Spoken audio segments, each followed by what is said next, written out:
لا الہ الا اللہ محمد الرسول اللہ، لا الہ الا اللہ محمد الرسول اللہ، لا الہ الا اللہ محمد الرسول اللہ۔ اعوذ باللہ من الشیطان الرجیم، بسم اللہ الرحمن الرحیم۔ ناظرین کرام، السلام علیکم ورحمۃ اللہ وبرکاتہ۔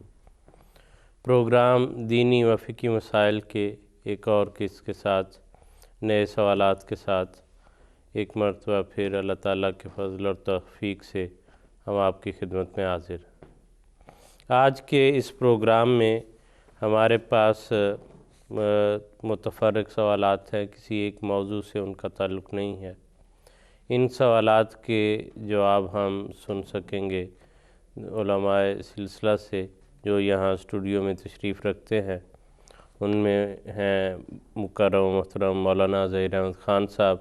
اور مکرم محترم مولانا منصور احمد ضیاء صاحب۔ آپ کے سوالات کے ساتھ ان بزرگان کی طرف چلتے ہیں اور ان کے جوابات جو ہے وہ ہم ان سے سنیں گے انشاءاللہ۔ منصور صاحب، یہ سوال جو ہے یہ کسی دوست نے ہم سے پوچھا تھا کہ کوئی کسی سے نہ ملنے کی قسم کھا لیتا ہے اور پھر اس کو خیال آتا ہے کہ نہیں ملنا چاہیے، اور وہ ملنا اس لیے نہیں شروع کرتا، رکا رہتا ہے کہ اب چونکہ میں نے قسم کھا لی ہوئی ہے تو میں اس قسم کے خلاف نہیں جا سکتا، گناہ کی بات ہے۔ اس سلسلے میں کیا حکم ہے، کیا کرنا چاہیے اس کو؟ اسلام کی بنیاد اخوت اور بھائی چارے پر ہے، صلح اور دوستی کی اوپر اس کی بنیاد ہے۔ تو اس بنیاد کے خلاف یا اس بنیاد سے جب ہٹا جائے گا تو وہ ہم گویا اسلامی تعلیم سے ہٹ رہے ہیں۔ اس لیے بنیاد کے ساتھ اٹیچ رہنا بہت ضروری ہے۔ قرآن کریم میں اللہ تعالیٰ فرماتا ہے انما المؤمنون اخوۃ، کہ مومن آپس میں بھائی بھائی ہیں، اور اگر کبھی آپس میں جھگڑا ہو جائے، ناراضگی ہو جائے، آپس میں چونکہ رہتے ہیں، کبھی کوئی ناراضگی بھی ہو جاتی ہے، کسی سے کوئی شکوہ بھی ہو جاتا ہے، تو اس صورت میں فرمایا فَأَصْلِحُوا بَيْنَ أَخَوَيْكُمْ، کہ آپس میں صلح کروا دینی چاہیے بھائیوں میں، اور اللہ تعالیٰ کا تقوی اختیار کرتے رہنا چاہیے تاکہ رحم کیا جائے۔ حدیث میں آتا ہے کہ آنسو نے فرمایا کہ کسی مسلمان کے لیے جائز نہیں ہے کہ وہ 3 دن سے زیادہ اپنے بھائی سے ناراض رہے۔ اب چاہے اس نے قسم کھائی ہے یا اس نے کوئی ایسا فعل کیا ہے جس کے نتیجے میں وہ ناراضگی اس کی بڑھتی چلی جا رہی ہے، تو ناراضگی کی وجہ سے 3 دن سے زیادہ ناراض رہنا حضرت صلی اللہ علیہ وسلم نے اس کو ناپسند فرمایا، اور فرمایا کہ کوشش کر کے صلح کر دینی چاہیے، اور فرمایا خیرہم الذی یبدأ بالسلام، ہے کہ بہترین شخص وہ ہے جو اسلام میں پہل کرے اور خود جا کے صلح کر لے، دوستی کر لے، اور آپس میں بھائی بھائی بن کے رہے۔ لیکن اگر کوئی شخص قسم کھا لیتا ہے تو اس صورت میں کیا کرنا چاہیے؟ اس صورت میں ہمیں ایک حدیث سے رہنمائی ملتی ہے کہ اگر کسی شخص نے قسم کھا لی ہے کسی کام کرنے کی اور پھر وہ دیکھتا ہے کہ اس سے بہتر ایک کام موجود ہے، تو ایسی صورت میں اس کو اپنی قسم کا کفارہ ادا کر دینا چاہیے۔ ایک صحابی کے متعلق بیان کیا جاتا ہے کہ وہ رات کو حضرت صلی اللہ علیہ وسلم کے مجلس میں بیٹھے رہے، دیر تک بیٹھے تھے، تو جب واپس گھر گئے ہیں تو دیکھا کہ بچے سو گئے ہیں، بیوی کھانا لے کے آئی ہے، قسم کھا لی کہ میں نے کھانا نہیں کھانا بچوں کی وجہ سے، لیکن بھوک بھی لگی ہوئی تھی، دیر سے آئے تھے، تو آخر کار کھانا کھا لیا۔ کھانا کھانے کے بعد حضرت صلی اللہ علیہ وسلم کی خدمت میں مسئلہ پیش کیا کہ یا رسول اللہ، میں نے تو قسم کھا لی تھی کہ میں کھانا نہیں کھاؤں گا بچوں کی وجہ سے، لیکن بھوک بھی بہت لگی تھی تو میں نے اب کھانا کھا لیا، تو اب میں کیا کروں؟ تو آنسو نے فرمایا کہ اگر کوئی شخص ایسی کیفیت میں مبتلا ہو کہ اس نے ایک چیز کی قسم کھائی ہے اور پختہ قسم کھائی ہے، تو اس صورت میں اسے چاہیے کہ وہ اپنی قسم کا کفارہ ادا کر دے، وَلْيُكَفِّرْ عَنْ يَمِينِهِ، اپنی قسم کا کفارہ ادا کر کے جتنا بھی اس کا بنتا ہے وہ ادا کر لے اور اس طرح اس قسم کو توڑ دے، کیونکہ بھلائی اختیار کرنا اسلام کا بنیادی مقصد ہے۔ اس سے ملتا جلتا واقعہ اسلامی تاریخ میں حضرت عائشہ رضی اللہ عنہا کا ملتا ہے۔ حضرت عائشہ رضی اللہ عنہا بہت سخاوت کرنے والی تھیں، اور جو ان کے پاس مال آتا تھا وہ غرباء میں تقسیم کر دیا کرتی تھیں۔ حضرت عبداللہ بن زبیر جو حضرت عائشہ کے بھانجے تھے، چھوٹے تھے اور حضرت عائشہ سے ان کو بہت پیار تھا، حضرت عائشہ ان سے بہت پیار کیا کرتی تھی۔ آتا ہے کہ انہوں نے کسی مجلس میں بیان کر دیا کہ ان کو اپنے ہاتھ روکنے چاہیے، سب کچھ ہی خدا کی راہ میں تقسیم کر دیتی ہیں، تو یہ مناسب نہیں ہے۔ تو یہ بات مجلس میں اس طرح بات ہوتی، پھر چلتی چلتی حضرت عائشہ رضی اللہ عنہا کے کانوں میں پہنچ گئی، ان کو بھی پتہ لگ گیا کہ عبداللہ بن زبیر نے یہ بات کہی ہے۔ تو حضرت عائشہ رضی اللہ عنہا نے اس وقت ناراضگی کا اظہار کیا اور قسم کھائی کہ میں اب ان سے کلام نہیں کروں گی۔ تو جب اس پر کچھ جدائی پر کچھ عرصہ گزر گیا، ایک وقت معین وقت گزر گیا، تو حضرت عبداللہ بن زبیر کو اب بڑی ان کے دل میں یہ ایک خواہش پیدا ہوئی کہ میں جا کے ملوں۔ انہوں نے اپنے دوستوں کے ذریعے سے، مختلف صحابہ کرام کے ذریعے سفارش کرائی کہ جا کے میری سفارش کریں تو میں ان سے ملنا چاہتا ہوں، لیکن حضرت عائشہ رضی اللہ عنہ نے کسی کی سفارش بھی قبول نہیں کی۔ اس کے بعد ایک دن یہ پلان کر کے آخر کسی طرح ان کے گھر چلے گئے اور اندر جا کے تو السلام علیکم کہہ کے تو کہنے لگے کہ میں اب میں رہ نہیں سکتا۔ تو عائشہ نے کہا، عائشہ رضی اللہ عنہا اس وقت ان پر کیفیت طاری ہوئی، وہ بھی ملنا چاہتی تھی، بہت پیار تھا، تو رونے لگ پڑی، کہنے لگی کہ میں نے قسم کھائی تھی کہ میں تم سے نہیں کلام کروں گی، لیکن اب چونکہ تم آ گئے اور تم نے معافی مانگ لی اپنی اس حرکت پہ، تو ٹھیک ہے میں تمہیں معاف کرتی ہوں، لیکن مجھے قسم کا کفارہ دینا پڑے گا۔ تو حدیث میں ملتا ہے کہ حضرت صلی اللہ علیہ وسلم نے، حضرت عائشہ رضی اللہ عنہا نے اس وقت اپنی قسم کا کفارہ ادا کیا۔ تو کفارے کے متعلق یہ ہے کہ اگر کوئی قسم کھا لے اور پھر اس کو ختم کرنا چاہے تو اس کا کفارہ یہ ہے کہ یا تو 10 مسکینوں کو کھانا کھلائے، یا ان کے 10 مسکینوں کے کپڑوں کا بندوبست کرے، تو یا پھر ایک گردن آزاد کرے۔ اگر کوئی شخص ان تینوں کاموں کی توفیق نہیں رکھتا تو پھر وہ 3 دن کے روزے رکھے۔ 3 دن کے روزے رکھنے سے اس کی قسم کا کفارہ ادا ہو جائے گا۔ اور بعض دفعہ قسم توڑنا حسن اخلاق میں داخل ہوتا ہے، اعلیٰ اخلاق کا تقاضا ہوتا ہے کہ قسم لازماً توڑی جائے اور اس کا کفارہ ادا کر دیا جائے۔ چنانچہ ایک اور مثال میں پیش کرنا چاہوں گا، حضرت ابوبکر صدیق رضی اللہ عنہ کی وہ مثال ہے کہ جب حضرت عائشہ رضی اللہ عنہ پر منافقین نے اپنے خبث باطن کی وجہ سے تہمت لگا دی اور اس کی وجہ سے کافی پریشانی ہوئی، حضرت ابوبکر رضی اللہ تعالیٰ عنہ کے پاس ایک صحابی کھانا کھایا کرتے تھے 2 وقت کا،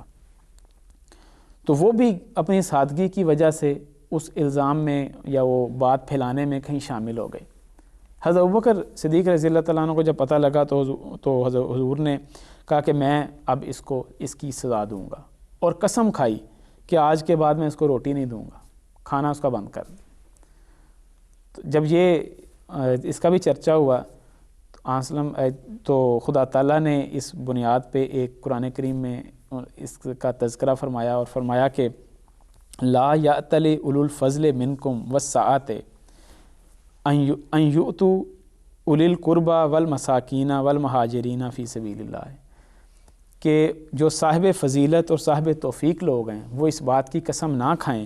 کہ وہ اپنے قریبیوں اور مسکینوں کو کچھ نہیں دیں گے اس میں سے جو خدا تعالیٰ نے اپنے فضل سے ان کو دیا ہے۔ فرمایا وَلْيَعْفُوا وَلْيَصْفَحُوا، چاہیے کہ وہ معاف کر دیں، درگزر کریں۔ پھر ساتھ نصیحت کے طور پر فرمایا اَلَا تُحِبُّونَ أَن يَغْفِرَ اللَّهُ لَكُمْ، کیا تم پسند نہیں کرتے کہ اللہ تعالیٰ تمہیں معاف کر دے، تمہارے ساتھ عافیت کا سلوک کرے۔ تو جب یہ آیت نازل ہوئی، سورۃ نور کی آیت نمبر 23 ہے، تو اس وقت حضرت ابوبکر صدیق رضی اللہ تعالیٰ عنہ نے اپنے اس عہد کو توڑ دیا، اس قسم کو توڑ دیا، اور دوبارہ سے ان کو روٹی دینے لگ پڑے۔ حضرت مسیح موعود فرماتے ہیں اسی بنا پر اسلامی اخلاق میں یہ بات داخل ہے کہ اگر وعید کے طور پر کوئی عہد کیا جائے تو اس کا توڑنا حسن اخلاق میں داخل ہے۔ مثلا اگر کوئی اپنے ملازم کی نسبت قسم کھائے کہ میں اس کو ضرور 50 جوتے ماروں گا، تو اس کی توبہ اور تضرع پر معاف کرنا سنت اسلام ہے تا تخلق و اخلاق اللہ ہو جائے۔ تو بنیاد وہی ہے کہ صلح کرنی بہت ضروری ہے۔ اگر اس کے لیے اگر آپ کو قسم کا کفارہ بھی دینا پڑتا ہے تو قسم کا کفارہ ادا کر کے تو صلح کریں اپنے بھائی سے۔ اور حضرت مسیح علیہ وسلم کا وہ ارشاد جو حضور نے اپنی جماعت کے لیے بارہا فرمایا، جس میں حضور فرماتے ہیں کہ تم آپس میں جلد صلح کرو اور اپنے بھائیوں کے گناہ بخشو، کیونکہ شریر ہے وہ انسان کہ جو اپنے بھائی کے ساتھ صلح پر راضی نہیں، وہ کاٹا جائے گا کیونکہ وہ تفرقہ ڈالتا ہے۔ تم اپنی نفسانیت ہر ایک پہلو سے چھوڑ دو اور باہمی ناراضگی جانے دو، اور سچے ہو کر جھوٹے کی طرح تذلل کرو تا تم بخشے جاؤ۔ اس ارشاد کو مد نظر رکھنا چاہیے کہ آپس میں ناراضگی ہر قسم کی دور کرنی چاہیے، قسم کا کفارہ ادا کر دینا چاہیے۔ میں عرض کرنے لگا تھا کہ منصور صاحب نے وہ حضرت عائشہ رضی اللہ تعالیٰ عنہ اور حضرت عبداللہ بن زبیر والا جو واقعہ بیان کیا ہے، وہ بھی اگر بیان کر دیں، بڑا خوبصورت اس کا حصہ ہے کہ وہ پھر آئے کس طرح تھے، کیونکہ اجازت بڑی خوبصورت ہے اسلام کی تعلیم کہ کسی کے پاس آنا ہے تو اجازت دے تو آنا ہے، اگر نہیں اجازت تو نہیں آ سکتا۔ تو یہ بے شک خالہ اور بھانجے کا تعلق تھا، تو جب تک وہ نہیں اجازت ملی تو نہیں آ سکے، تو پھر کیسے آئے وہ ذرا وہ بڑا مزدار اس کا واقعہ ہے کہ کس طرح انہوں نے حضرت عائشہ تک پہنچے۔ دو صحابی ان کے ذریعے انہوں نے کوئی مسئلہ دریافت کرنا تھا حضرت عائشہ رضی اللہ عنہ سے، تو انہوں نے چادر میں چھپا کے ان کو بھی لے گئے ساتھ، تو جا کے پوچھتے ہیں کہ ہم کیا اندر آ سکتے ہیں؟ تو حضرت عائشہ فرماتی ہیں ٹھیک ہے آپ تشریف لے ہیں، اندر آ جائیں۔ تو انہوں نے دوبارہ پوچھا اکلو نا، سب کے سب آ جائیں، سب آ جائیں؟ انہوں نے کہا جی نارمل حالات میں کہ ٹھیک ہے آپ دونوں سب آ جائیں۔ تو جب وہ اندر جاتے ہیں تو چادر اٹھاتے ہیں تو حضرت عبداللہ بن زبیر ہوتے ہیں اس میں، تو وہ پھر جا کے لپٹ جاتے ہیں، پھر معافی مانگتے ہیں اپنے تو وہ پھر اس کے بعد واقعہ کہ حضرت عائشہ پھر آپ کا آنسو آ گئے اور پیارا جو ذکر ہے۔ حضرت میں یہ پوچھنے لگا تھا کہ ایک تو ہم نے ابھی قسم کا ذکر کیا کہ کوئی جو ہے وہ اس طرح سے کھا لیتا ہے، بعض لوگوں کو عادت ہوتی ہے اپنے کلام میں بلا وجہ جو ہے وہ قسمیں اٹھاتے رہتے ہیں بات کرتے ہوئے، یہ جو ہے رواج بن گیا کہ وہ نوجوان جو ہیں ہمارے معاشرے ہیں وہ دوسرے عرب لوگوں کو یا اور کوئی ایسی ہیں قوموں کے لوگ کہ ہر بات میں واللہ ہی، ہاں جی بالکل، عربوں میں بھی یہ تھا واللہ باللہ کا وہ چلتا تو تھا۔ اس طرح یہ جو قسمیں کھائی جاتی ہیں ان کے متعلق کیا وضاحت ہے، کیا ارشاد؟ وہ جس طرح منصور صاحب نے بیان کیا نا کہ قرآن کریم نے بڑا واضح طور پہ یہ فرما دیا ہے کہ اللہ تعالیٰ ان قسموں کا مواخذہ کرے گا جو بالارادہ تم کرتے ہو، لا یؤاخذکم اللہ باللغو فی ایمانکم، کہ تمہاری قسموں میں جو لغو ہیں، جو بلا مقصد، جس کا کوئی ارادہ نہیں ہوتا، روزمرہ کے کلام میں تمہارا ایک محاورہ بن گیا ہوا ہے کہ باللہ ہے واللہ ہے تاللہ ہے، یا ہمارے کہ قسمیں میں انج نہیں کرنا، پنجابی میں وہ، اور کرتے وہی ہیں جس طرح بعض لوگوں کو وہ مشہور ہے واقعہ، بعض لوگوں کی زبان پہ بعض ایسے الفاظ چڑھ گئے ہوتے ہیں جو نامناسب الفاظ ہوتے ہیں، گالی والا ہوتا ہے جو مناسب نہیں، لیکن وہ ایک منہ پہ ایسے چڑھے ہوتے ہیں کہ وہ بات کرنے سے پہلے وہ فکرہ کہتے ہیں پھر اگلی بات کرتے ہیں۔ اسی طرح بعض لوگوں کے زبان پہ یہ اتنا محاورہ ہوتا ہے کہ وہ پہلے قسم کھاتے ہیں پھر بات کرتے ہیں، تو ایسی قسموں کے بارے میں قرآن کریم نے واضح فرما دیا کہ وہ ہے ہی نہیں، وہ تو بالارادہ تھی نہیں، ارادہ نہیں، ایمان جو دل کا جس کے ساتھ تعلق ہے، دل کے ساتھ جو کھائی ہے، وہ اگر تم ایسی کوئی قسم کھا لو اور اسے تمہیں توڑنا پڑے تو پھر اس کا تم کفارہ دو گے، ورنہ جو روزمرہ کے تمہارے محاورے ہیں اس پہ تم سے مواخذہ نہیں ہے، کیونکہ وہ ایسی بات ہوتی نہیں کہ قسم کھا کھا کے انسان یقین دلا رہا۔ جی بالکل بالکل، جو میں نے دیکھا مثلا عرب ملکوں میں یہ رواج ہے، جی آپ تو رہے ہیں وہاں پہ سیریا میں، جو مثلا بس میں وہ سفر کر رہے ہیں، انہوں نے اب ڈرائیور کو یہ صرف یہ بتانا ہے کہ مجھے اس جگہ پہ روک دو یا اتار دو، تو اس کا بھی قسم کھا کے کہتے ہیں کہ واللہ الیمین، کہ خدا کی قسم رائٹ ہینڈ پر گاڑی کو روک لو۔ اب یہ ایسی بات نہیں، ان کا ارادہ نہیں ہے کہ وہ آگے قسم کھا کے کہنا چاہتے ہیں، وہ تو اسے یہی کہتے ہیں کہ رائٹ سائڈ پہ اتارنا۔ ہاں جی، لیکن اس طرز پہ وہ سارے لوگ جو استعمال کرتے ہیں، تو جیسے آپ نے قرآن آیت سے ذکر کیا کہ یہ ان جو لغو جو ہیں قسمیں اس طرح کی چیزیں ان میں داخل ہیں، اور اس کا اس طرح سے اس کا کوئی کفارہ بھی نہیں۔ جی بالکل۔ چلیں یہاں آگے چلتے ہیں. اگلا سوال خان صاحب آپ کی خدمت میں ہے کہ انسان پر مختلف حالات آتے ہیں، خوشی کے بھی ہیں، غمی کے بھی ہوتے ہیں، دکھ کے، تکلیف کے، اور اس موقع پہ اسلام کی تعلیم ہے کہ صبر کرنا چاہیے. جی بالکل. تو صبر سے کیا مراد ہے کہ انسان بالکل کسی دکھ، تکلیف یا افسوس کا اظہار نہ کرے، کہ کس حد تک اجازت ہے کہ کس طرح سے عمل کرنا چاہیے؟ صبر کا مطلب ہے کہ جو واویلا کرنا، اس طرح کا اظہار کرنا کہ جو نامناسب ہے، اس قسم کے اظہار سے منع کیا. ورنہ تو قرآن کریم نے کہا کہ جب تم میں سے بڑی واضح طور پہ تعلیم ہے کہ فرمایا کہ جب ہم تمہیں ضرور آزمائیں گے. وہ آیت وَلَنَبْلُوَنَّكُمْ بِشَيْءٍ مِّنَ الْخَوْفِ وَالْجُوعِ وَنَقْصٍ مِّنَ الْأَمْوَالِ وَالْأَنفُسِ. تو یہ مختلف قسم کے ابتلا، مختلف قسم کے امتحانات سے مومنوں کو کہا کہ ہم آزمائیں گے. اور ایسے موقعوں پہ جو مومن ہیں ان کو فرمایا کہ جب ان کو کوئی تکلیف پہنچتی ہے تو وہ کہتے ہیں اِنَّا لِلَّهِ وَإِنَّا إِلَيْهِ رَاجِعُونَ. یہ دراصل اس بات کا اظہار ہے کہ ہم اصل میں اللہ ہی کی ملکیت ہیں اور اسی کی طرف جانے والے.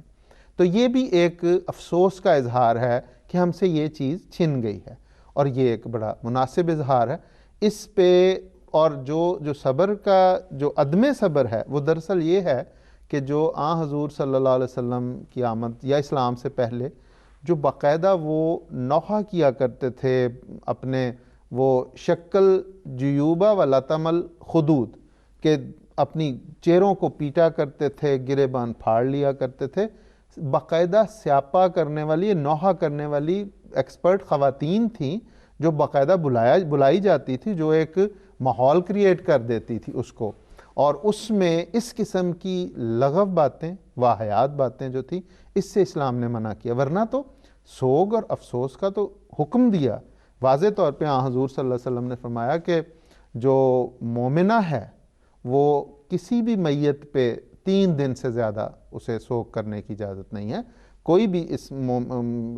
جو مسلمان ہیں ان کا کوئی پیارا اس سے جدا ہو جاتا ہے تو 3 دن تک کے لیے افسوس کرنا باقاعدہ اس کی اجازت ہے. اور خواتین میں چونکہ خاص طور پہ یہ ہوتا ہے اس لیے انہیں تو خاص طور پہ فرمایا کہ صرف خاوند کی وفات ایسی ہے جس پہ وہ 4 ماہ اور 10 دن سوگ کریں گی، افسوس کریں گی. باقی اور اس کا طریق بھی بتایا. یہ ایک الگ مضمون ہے جس کو کسی وقت پھر بیان کیا جا سکتا کہ کیا وہ سوگ میں کیا کرنا ہے. لیکن جو عام سوگ ہے اس میں یہ کہ ہم خاص طور پہ خوشی نہیں ہوتی. لیکن صبر کا یہ مطلب نہیں ہے کہ ہم کوئی تکلیف پہنچے تو اس پہ ہم ہنسیں ضرور، کہہ کے ضرور لگائیں، یہ نہیں ہے. اور انسان کی آنکھوں سے آنسو بھی آتے ہیں. مثال کے طور پہ حضرت حضور صلی اللہ علیہ وسلم کے جب بہت پیارے بیٹے حضرت ابراہیم کی وفات ہوئی ہے تو حضور صلی اللہ علیہ وسلم کی آنکھوں سے آنسو روا ہوئے. ایک فطرتی تقاضا تھا تو اس پہ کہتے ہیں، راوی کہتے ہیں کہ اس وقت جو تعزیت کرنے والے تھے ان میں غالباً حضرت ابو بکر صدیق رضی اللہ تعالیٰ عنہ تھے یا حضرت عمر تھے تو یا کوئی اور تھے. تو انہوں نے دیکھا کہ حضور صلی اللہ علیہ وسلم کی آنکھوں سے آنسو نکل رہے ہیں تو انہوں نے ایک فکرہ عرض کیا کہ حضور آپ تو زیادہ بہتر جانتے ہیں کہ اللہ تعالیٰ کا کیا حق ہے کہ اگر اللہ تعالیٰ کسی کو کوئی اپنی امانت دیتا ہے تو وہ واپس لے لیتا ہے تو اس پہ یہ شاید رونا بھی ان کے نزدیک، اس جو دیکھنے والا تھا تو تعزیت کرنے والا اس کے نزدیک شاید یہ بھی تھا کہ یہ رونا بھی نہیں چاہیے. تو اس پہ حضور صلی اللہ علیہ وسلم نے اس کی بڑی خوبصورت وضاحت کی کہ آنکھوں سے آنسو جو روا ہو رہے ہیں، ہم رو رہے ہیں لیکن ہم کوئی ایسی حرکت یا ایسا کلمہ نہیں کہہ رہے جس سے ہمارا خدا ناراض ہو جائے، جس سے وہ ناراض ہو، وہ نہیں ہم کہہ رہے. اور وہ کیا ہے؟ وہ کہ سیاپا کرنا، نوحہ ڈالنا. حضرت مسیح موعود علیہ السلام نے اس مضمون کو بڑی خوبصورت طریقے سے بیان کیا اور ایسی اعلیٰ اس کی وضاحت کی ہے. حضور صلی اللہ علیہ وسلم کی ہماری تعلیمات کی روشنی میں حضور فرماتے ہیں کہ ماتم کی حالت میں جزا فضا اور نوحہ یعنی سیاپا کرنا اور چیخیں مار کر رونا اور بے صبری کے کلمات منہ پر لانا، یہ سب باتیں ایسی ہیں جن کے کرنے سے ایمان کے جانے کا اندیشہ ہے، اور یہ سب رسمیں ہندوؤں سے لی گئی ہیں. جاہل مسلمانوں نے اپنے دین کو بھلا دیا اور ہندوؤں کی رسمیں پکڑ لیں، کسی عزیز اور پیارے کی موت کی حالت میں مسلمانوں کے لیے قرآن شریف میں یہ حکم ہے کہ صرف انا للہ و انا الیہ راجعون کہیں، یعنی ہم خدا کا مال اور ملک ہیں، اسے اختیار ہے جب چاہے اپنا مال لے لے، اور اگر رونا ہو تو صرف آنکھوں سے آنسو بہانا جائز ہے، اور جو اس سے زیادہ ہے وہ شیطان ہے۔ پھر ایک اور جگہ حضور فرماتے ہیں کہ یہ بھی بعض رسمیں تھیں کہ سوگ کا یہ حصہ ہے کہ فلاں چیز ہمارے گھر میں اب نہیں پکے گی، یا یہ نہیں ہم کام اب نہیں کریں گے، تو اس کی بھی اصلاح فرمائی۔ حضور نے فرمایا کہ برابر 1 سال تک سوگ رکھنا، اور نئی نئی عورتوں کے آنے کے وقت یا بعض خاص دنوں میں سیاپا کرنا، اور باہم عورتوں کا سر ٹکرا کر چلا کر رونا، اور کچھ منہ سے بھی بکواس کرنا، اور پھر برابر 1 برس تک بعض چیزوں کا پکانا چھوڑ دینا، اس عذر سے کہ ہمارے گھر یا ہماری برادری میں ماتم ہو گیا ہے، یہ سب ناپاک رسمیں اور گناہ کی باتیں ہیں جس سے پرہیز کرنا چاہیے۔ تو اس میں ساری وضاحت حضرت صاحب نے کر دی ہے کہ جو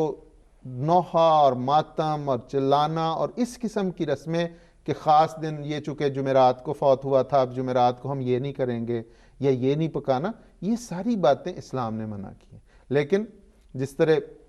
ہمارے موجودہ امام حضرت امیر المومنین طلب نصر عزیز نے یہ جو بیت الفتوح میں واقعہ ہوا، تو اس میں حضرت صاحب نے یہ بڑا واضح طور کہ افسوس ہوتا ہے، اور انسان کچھ ایسے کلمات کہتا بھی ہے، افسوس کا اظہار بھی کرتا ہے، لیکن یہ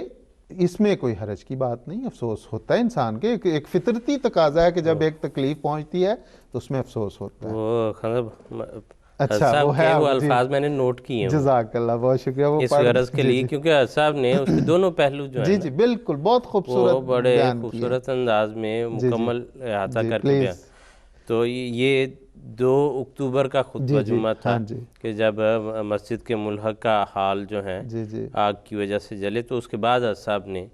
جو خطبہ ارشاد فرمایا، تو صاحب فرمایا کہ ایک مومن کو صبر کے معنی سمجھنے کی ضرورت ہے۔ بالکل، صبر کے یہ معنی نہیں کہ افسوس نہ کیا جائے، بالکل، بلکہ یہ مطلب ہے کہ کسی نقصان یا تکلیف کو اپنے پر ایسے وارد نہ کرے کہ ہوش و حواس کھو دے، بالکل، اور اپنی عملی طاقت کو استعمال میں نہ لائے۔ ایک حد تک افسوس بھی کرنا چاہیے، لیکن پھر ایک نئے عزم کے ساتھ اگلی منزلوں پر قدم مارنے کے لیے پہلے سے بڑھ کر کوشش اور عمل کی ضرورت ہے۔ بہت زبردست کہ زندگی جو ہے وہ وہاں رکتی نہیں ہے، بالکل، اور یہ بھی نہیں، انسان فطرت کے خلاف کوئی تعلیم نہیں ہے اسلام کی، بالکل، کہ طبی طور پر انسان کو دکھ بھی ہوتا ہے، تکلیف بھی ہوتی ہے، اس کا اگر وہ اندر دکھ ہے اور اوپر اس سے طلب کیا جائے کہ تو خوشی کا اظہار کرو، جی بالکل، تو یہ بھی جو ہے وہ ہو نہیں سکتا۔ تو اس حد تک اس کی اجازت بھی ہے۔ مسلم علیہ السلام کا میں دیکھ رہا تھا تو حضور نے مثلاً نواب محمد علی خان صاحب کی جو بیگم صاحبہ تھی پہلی، ان کی جب وفات ہوئی، اس پر حضور نے ان کو تعزیت کا خط لکھا، تو حضور نے یہ لکھا اس میں کہ میں دعا کرتا ہوں کہ آئندہ خدا تعالیٰ آپ کو ہر ایک بلا سے بچاوے اور پردہ غیب سے اسباب راحت آپ کے لیے میسر کرے۔ میرا اس وقت آپ کے درد سے دل دردناک ہے، بالکل، اور سینہ غم سے بھرا ہے۔ خیال آتا ہے کہ دنیا کیسی بے بنیاد ہے، ایک دم میں ایسا گھر کہ عزیزوں اور پیاروں سے بھرا ہوا ہو ویران و بیابان دکھائی دیتا ہے۔ تو سب نے جو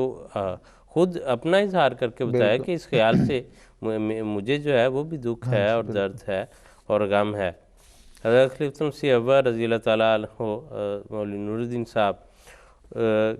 ایک بچہ جو ہے وہ لکھا ہے کہ فوت ہو گیا ستمبر 1886 میں، حضور نے تعزیت نامہ ایک جو ہے وہ تحریر فرمایا، تو حضور نے فرمایا کہ انسان کے لیے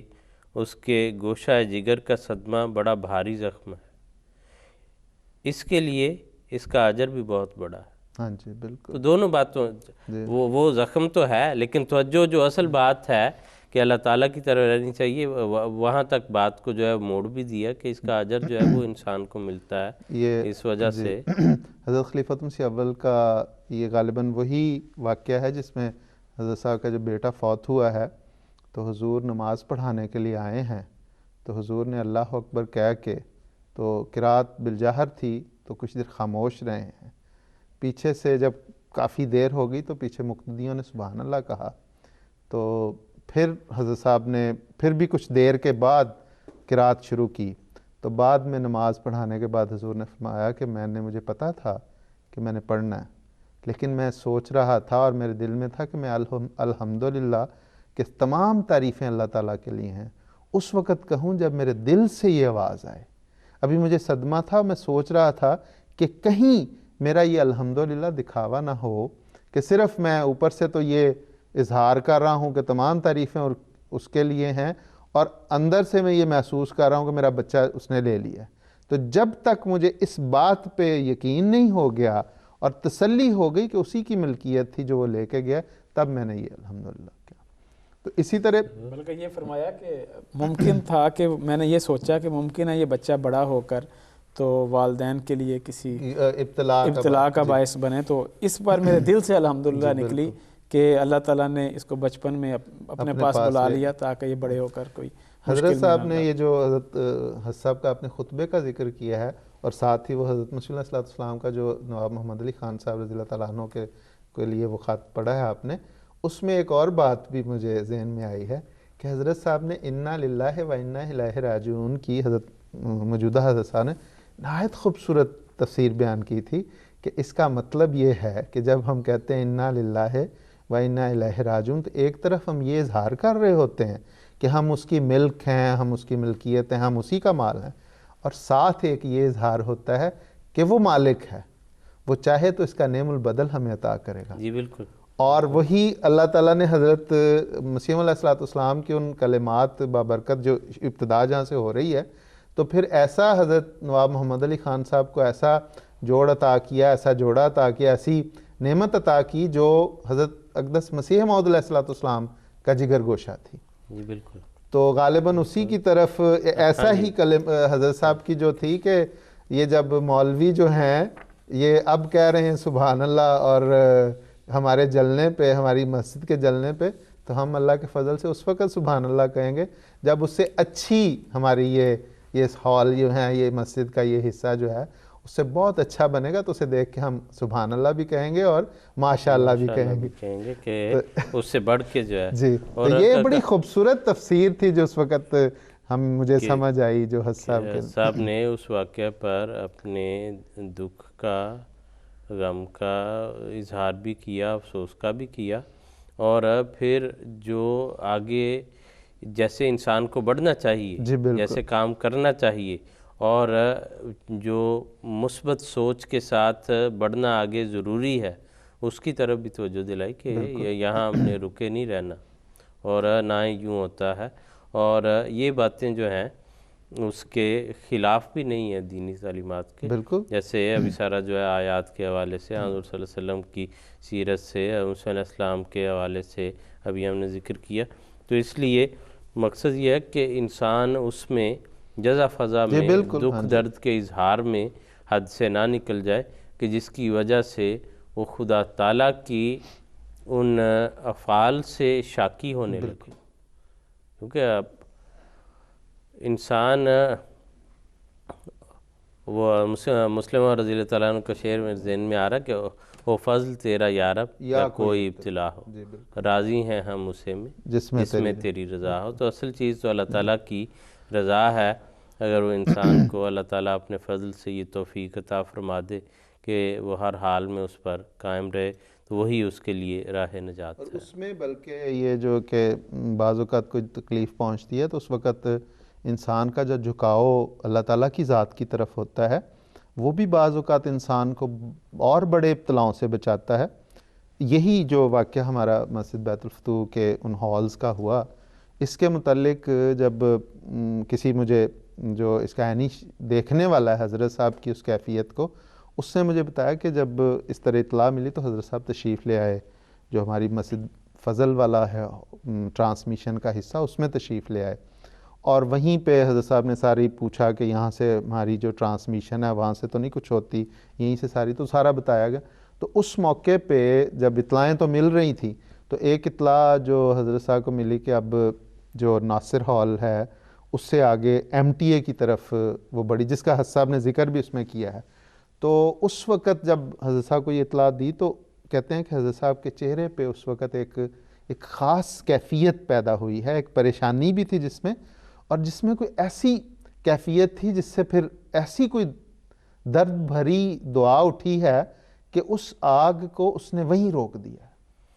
اور اگر ہم تو یہاں پہ دیکھتے ہیں کہ وہ 4 فٹ کی گیلری ہے صرف،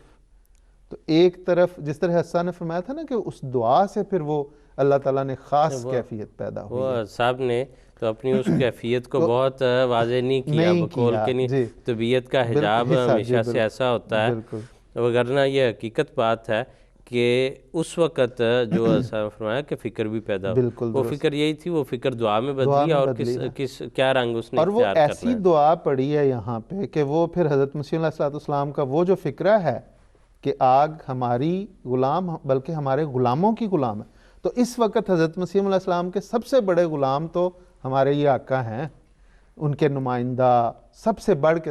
تو وہ ایسی دعا کہ میں حیران ہوتا ہوں کہ واقعی وہ اس وقت جو فائٹر تھے انہوں نے بھی اس بات کا اظہار کیا ہے کہ یہ کوئی معجزہ ہوا ہے کہ ایک طرف 3000 سینٹی گریڈ کی آگ جل رہی ہے اور اس کے 4 فٹ کے فاصلے پہ اسی قسم کی دیوار ہے لکڑی کی، یہ جو اس کو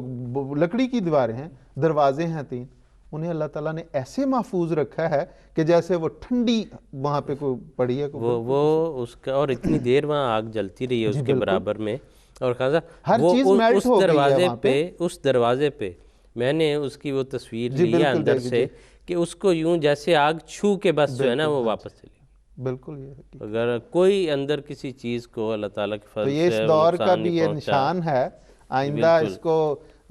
لکھنے والا ضرور لکھے گا کہ یہ بھی اس